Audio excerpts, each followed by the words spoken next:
nous avions vu que l'immuabilité de Dieu est la capacité exclusive, intrinsèque à Dieu, dans sa nature même, propre à Dieu, qui lui empêche de changer. Il ne peut changer. Dans le livre de Jacques, nous avons vu ensemble, dans le 16e verset, que chez Dieu, il n'y a ni changement, ni ombre de variation. Car Dieu est le même hier, aujourd'hui et éternellement. Pourquoi? Parce que Dieu n'est pas limité à l'espace ni au temps.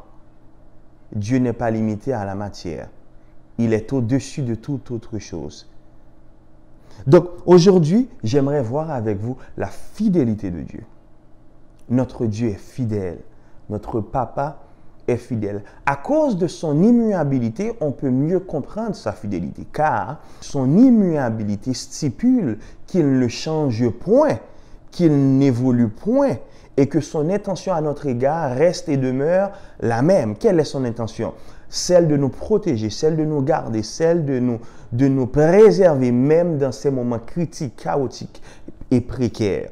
Donc, dans 2 Timothée chapitre 2, le verset 13e, apôtre Paul nous dit, si nous sommes infidèles, pourquoi? Parce que nous sommes muables, parce que nous faisons l'objet à des fluctuations, car nous pouvons changer, car quelque chose peut être hors de notre contrôle. Mais tandis que le Dieu que nous servons, il est stable, il est immuable, il ne change point. Donc, son immuabilité nous permet d'embrasser sa fidélité.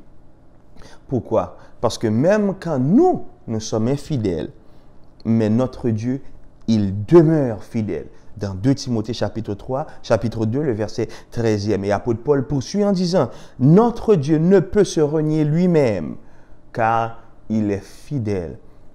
Ce qu'il dit de sa bouche, sa main l'accomplira. Dans le livre de Lamentations, la parole de Dieu nous dit, les bontés de l'Éternel ne sont pas épuisées, ses compassions ne sont pas à leur terme. Elles se renouvellent à chaque matin. Oh, que ta fidélité est grande. La fidélité de Dieu est la capacité de Dieu de garder ses promesses à toujours, de génération en génération. Sa fidélité dure à jamais. Notre Dieu est fidèle, bien que nous sommes éprouvés par des moments difficiles, par le virus. Il faut que nous sachions, il faut que notre confiance en lui soit ancrée dans le fait, premièrement, que notre Dieu est immuable, il ne peut changer, et deuxièmement, que notre Dieu est fidèle, il ne peut se renier lui-même. Ce qu'il a dit de sa bouche, sa main l'accomplira.